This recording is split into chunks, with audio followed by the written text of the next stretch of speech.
Stand-up memories. You are so shallow.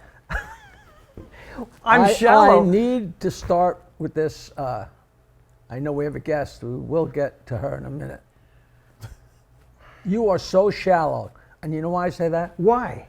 Because I am so shallow. So by extension, you are so shallow. I've been a moody, not especially moody, but just not a really happy camper. And I had a show Friday night, and I killed, and I'm a different person. Okay. And that is so shallow. No, it's not. I mean, noticeably different. It's not shallow. You're a comedian. You had But a good show. didn't work the Paramount. I didn't do a movie. I did a show at a little Italian restaurant in Staten Island, on Staten Island.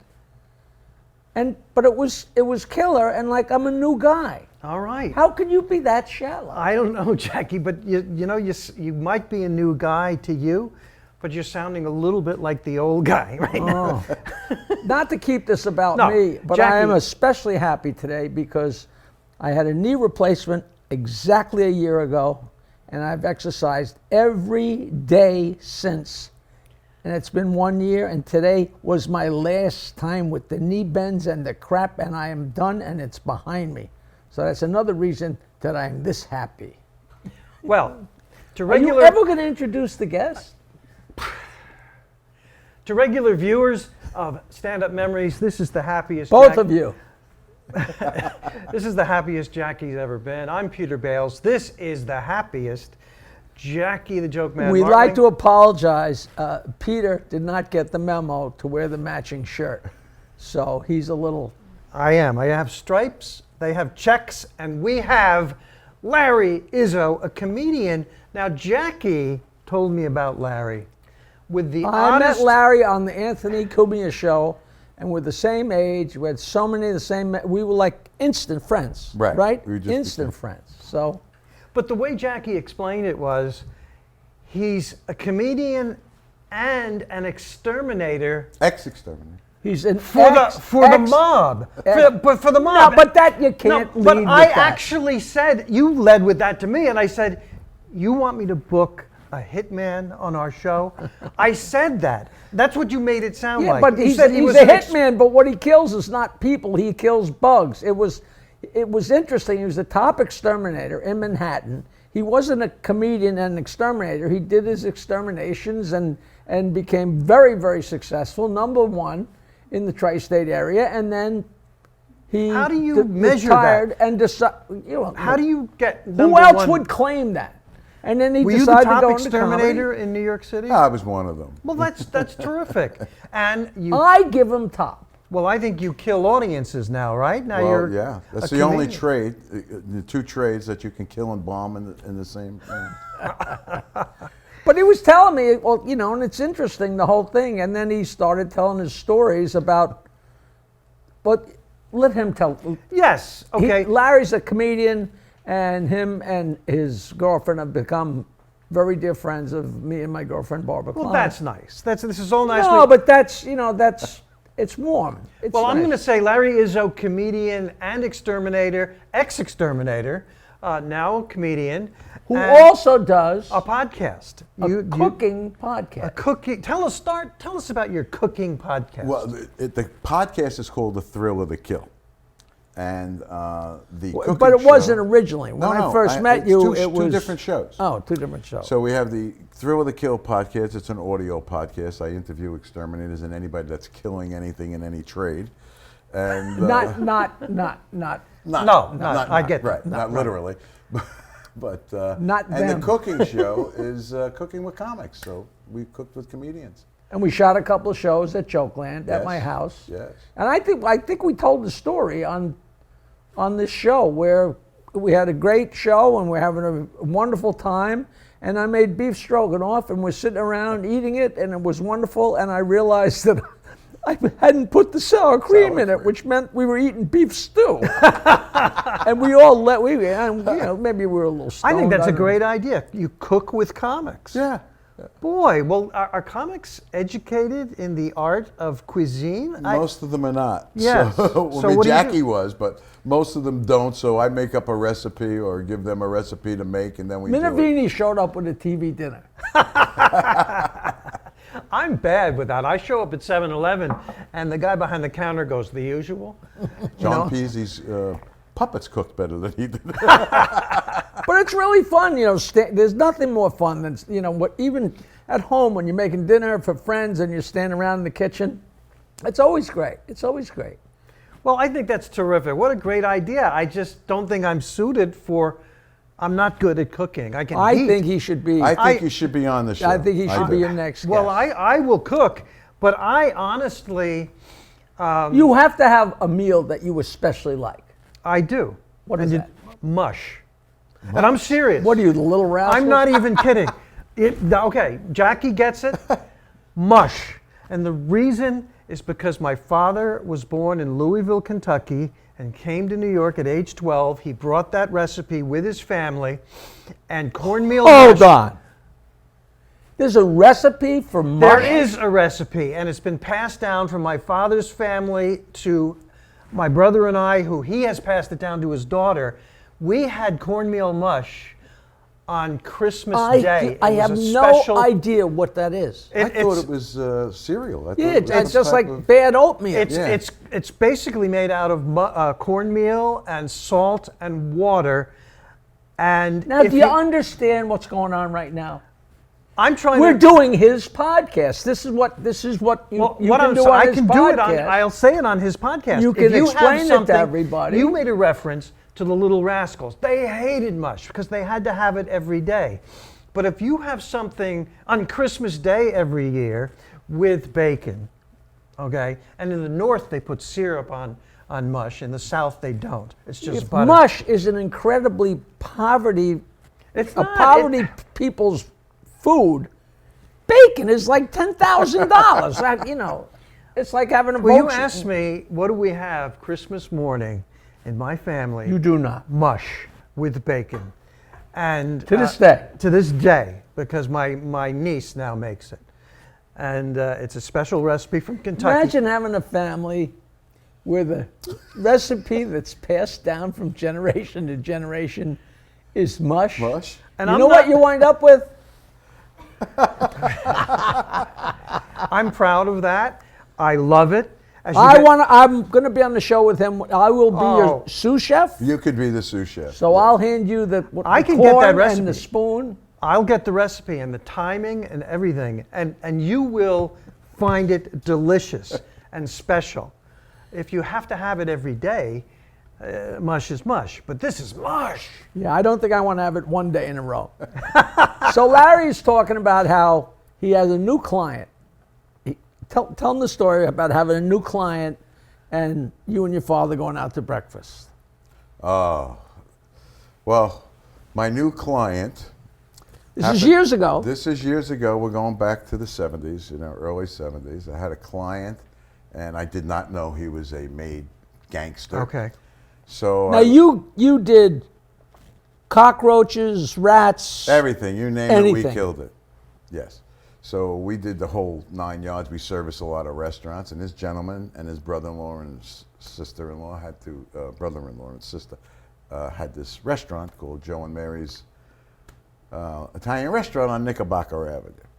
I didn't know it was Carmine Galante, the Pizza Connection guy, right? So we were walking around, and he got to like me. He started giving me business to his, I started doing gambling parlors all over. But you talked restaurant and extermination. You didn't talk about his other affiliations. No, I didn't even know who he was. Well, maybe he was attracted to your slogan, you name it, we kill it. No, you stab him, we slab him. That's what he said. No, I think it was, he asked me, he said, so what are you good at? And I said, I'm good at killing rats, and he fell off the chair. So he says to me, bring your father in. He says, the crossover, the cross-pollination is so great. It's a TV show. It was so Go ahead, funny. I didn't mean to interrupt. So, no, it was fun. So anyway, he says, bring your family in. So I said, I'll bring my father in. So one late Saturday afternoon. This is a big Italian restaurant? No, it wasn't that big. It was a regular little New York Italian place. restaurant. This is a place they all hung out, and then the backyard was their speaking place. That was where they talked, right? Like bocce court and everything. Right. Tomato gardens, the whole 9 yards. It wasn't that big. It was 50 by 100, whatever. So anyway, They I pull the bring chair my- up close to talk to each other. Who's that guy? I don't know. He's nobody. So anyway, so I bring my dad in, and my dad turns like gray, and I'm going, "What's wrong with you?" He says, "Do you know who this guy is?" Had he already come over to you? Huh? Oh yeah, he went over to my father and shook his hand, and Joe and Mary were there. You know, it was nobody in the restaurant basically because it was early afternoon. You know, like 4 o'clock. Hey, buddy. Yeah, right. So we're sitting there, and he goes, "No, your son's a good kid." He's like, I say, "Hey, Pop." So he goes, "Do you know who that is?" So I said, "No, Carmine, Joe, Mary, He says, "Do you read the papers?" I said, "No, I listen to 10-10 Wins. I get the world in 22 minutes." There you go. Like So everybody. he freaks out, and he says, "That's Carmine Galante." He's like, "What's wrong with you?" So I didn't say nothing. We went home and everything. Next time I serviced the place, I see him, and I Did said, Carmine pick up the check and everything? "Oh, there was no check. There was no check. It was like a Whatever you want. whatever you want, But I didn't know that until the end. And he goes, Yeah. "No, it's on me." No I'm rats saying, running around. No rats at all. You don't. So I go back the next time, and I said, "Mr. Carmine," I says, "My father told me who you are." So he goes, "So you want to run numbers for me?" I said, "No, I'm only good at killing rats." Did he fell off really Honest say to that? God. Honest to God. I mean, that's a wonderful addition to the story, No, but if he really said that. He really said that because he knew that I knew. And then he's giving me all these things. Now I'm putting two together. I got gambling parlors, And for an exterminator, I guess to run numbers, what do? You pick up a package, you drop off the package. You know what? I'm 1,000 years old, and I've been in New York and exposed to all this. I do not know what that means, to run numbers. Run numbers. Do people bet on numbers and... People bet on numbers and bookies. Is that a horse race, or is it... No, it's numbers that are, it has something to do with, I don't know how the numbers are figured out, to be very honest with you. I never knew that. People put down bets, and then if And then they pick a number, three numbers, like three. You Traditionally- go around and somebody who runs numbers picks up the money and pays And off. they bet on it. And then the bookie takes it and goes back, and whoever wins, wins, and whoever Which loses. is a less successful business now that we have the New York Lottery and Exactly. all of that. It replaced the old-fashioned But running years of ago, numbers. it was in your Yeah. factories. You had bookies in the factories. Every They'd stop around. barbershop. Every barbershop. Barbershop. Yeah. Coffee wagons that came around, the roach Yes. coaches. A guy I went to school with, I mean, I'm sure anybody that knows me will figure it out, but he was the head of a $1 billion numbers racket on Long Island and got busted. It was huge, the bust. And the people that knew him and knew of it, they said, "This is the hugest bust, unbelievable." They said, "In 3 days, they'll be back up and running like nothing happened."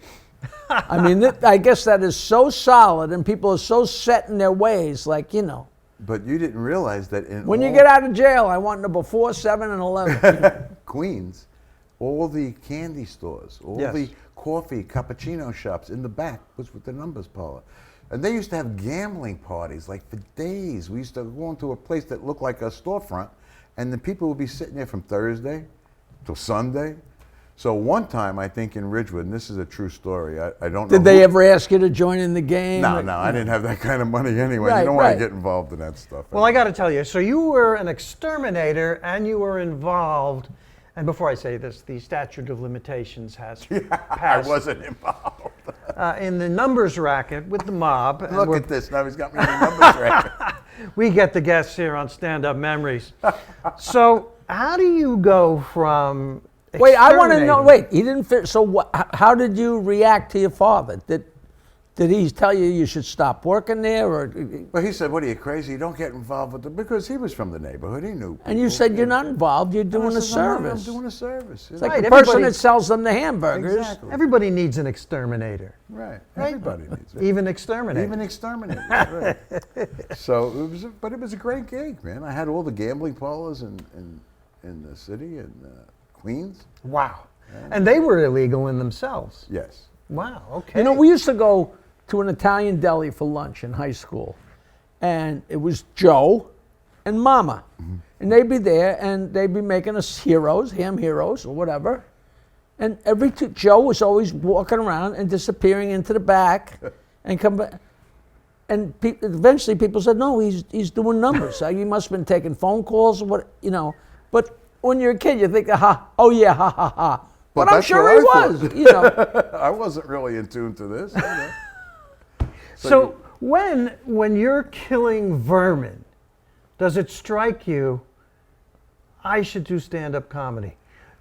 What does exterminating, how does that propel you into stand-up comedy? I didn't think of that until I retired. Okay. Basically. And then I had nothing to do. I was bored. But you didn't go into stand-up saying, I got a tale to tell with the No. extermination. No. Because when I met him, and he's a comic, and he's starting out, but he's a good comic, and he starts telling me, I'm like, this is your act. This is the, Okay, It wasn't your act at the time. It Right? wasn't like I'm like, this is gold. it wasn't like you're standing there on the job, you kill a rat, and you say to yourself, "This is my This is last funny." rat. Yeah, right, I'm right. done. No I more love rat." that business. I'd still be doing it today. I swear to God. You I miss got it? out because I couldn't handle the help anymore. I was tired of it. 30 years of I got you. training people, and then them leaving. And they drop out, And you and- pay them the best, and they drop out, and it's not for them. You know. So, do you talk about being an exterminator in your act? I do a set on exterminating. Oh, that's cool. Yeah. He has a rap song Yes. about exterminating, Roaches, and rats, it and was mice. so long that I said the hook of this song is so good, you should do the hook and then talk about a rodent or whatever a victim, and then do the chorus again. The chorus again, but do a different one. Because by the time he gets to the end, he's gone through all. Do one about rats. Do one about cockroaches. What else? Do one about Bed bugs. We Bed have one bug. now. I'm coming out with. Well, coming out. We didn't shoot it yet, but I got the song written for the bed bug one, and then we're going to go to a movie theater because it has something to do with the sitting What in a is movie chair. tell him the recurring theme. I'm Larry, and I'm what is it? Oh, the ex-exterminator, bug and rodent terminator. Hasta la vista. See you later. And now I start my new one. It rolls right off your It does. tongue. It rolls off the I tongue. start my new one with I'm the I to the Z to the Z to the O. Killing all the vermin is the thing I know. I'm Larry Izzo on the microphone. A place called Brooklyn was once my home. I'm back once again with more to say about the things I killed most every day. And then I so start. fun. I'm the ex-exterminator. Bug and And then his girlfriend comes in. She has this big rat costume. Okay, now that's getting weird. that guy. That is very weird. She come into bed dressed as a rat. The that- whiskers bother me. Well, That's she refused to dress up as a cockroach. So that's the gig I got. Did you ever show up at a place and look at all the infestation and go, "I can't do it. They win." No, and I'm going to tell you why. I was so confident in what I did.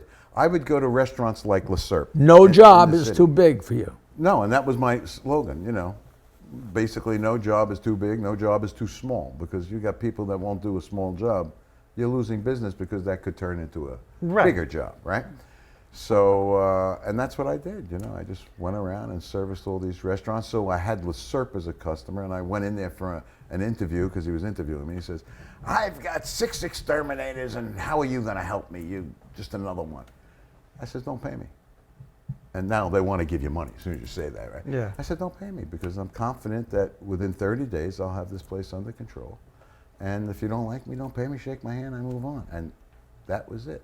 Now, when you go, Now that is ballsy, especially in New York or whatever, And I also had a lot of buildings up at Columbia University. I did like 400 buildings. so now when you go to a restaurant as a customer, do you look around and can you tell just by looking around if everything's I haven't been out in 14 years. No. Why? To eat. No, That's people funny. say if you ever That's spend very any funny. time in a restaurant kitchen, you will never go to You'll another never- restaurant. If I told you stories, you would never go out again. I believe you. Yeah. But no, I looked at it was like, and I remember as a young exterminator, I would go into a diner on Myrtle Avenue, 24-hour diner, there'd be rats running around the basement at 2 in.the.morning because there's nobody there eating the Right. cereal or whatever. And here I am, and the guy goes, "Would you like a burger?" I said, "Yeah, sure."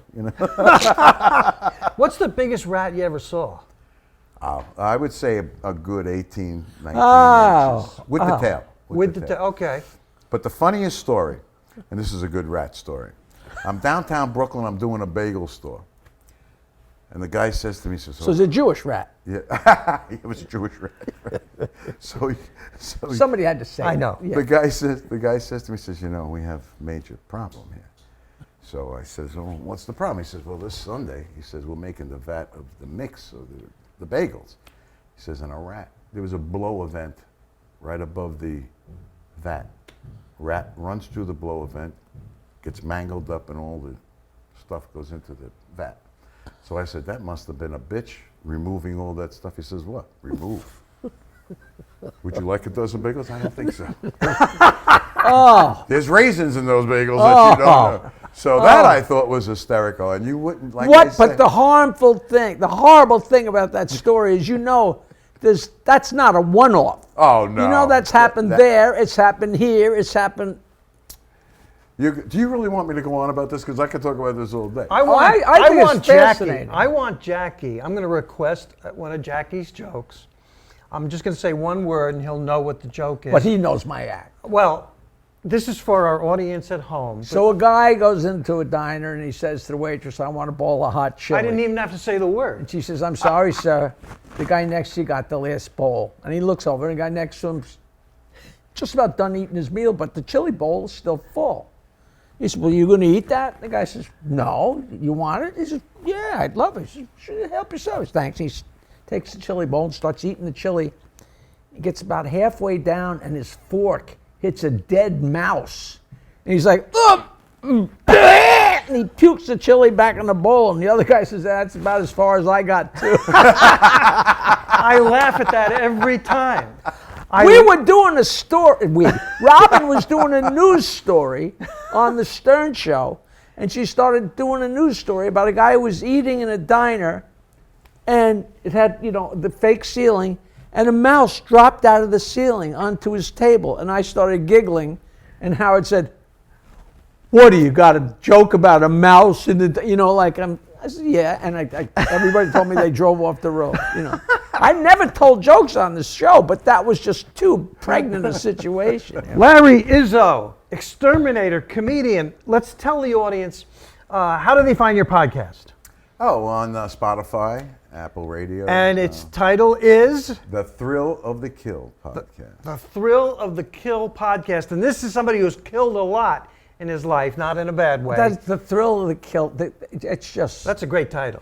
And he's funny, and he's a good guy, and he's eloquent. And he's a stand-up comedian working all over the place, right? Yeah, we're bouncing around. Yeah. Good for you. I do a lot of stuff in Florida as well. And tell him the name of the other one. The Laughs with Larry, Cooking with Comics. Laughs with that is Larry, so Cooking cool. with Comics, and it's great fun. Oh, We're that gonna is so bring that cool. back starting Is that in one? August. Is the one posted with the beef stroganoff? Yes. It's all on YouTube. Yeah. We'll find it all. We'll have Larry back. We got to have Larry Because we back. never got to the cockroaches. There were all I kinds never of- got sick of talking about this with him, All But kinds of we go to dinner with the girls, but it's not the most enticing conversation for dinner with the girls, And I'm Not sure during a dinner Noreen's show heard. either, by the way, when Yeah. you're doing stand-up Well- and you're talking about rats. What a great guest. Larry Great. Izzo, comedian, podcaster, ex-exterminator to the mob. All around decent guy. Thank you for being on our show. You're Hey, terrific, man. thanks for having You're me. great. Thank you. We will see you next time Thank you. on Stand Up Memories. That's Peter Bales. That's Jackie Martling.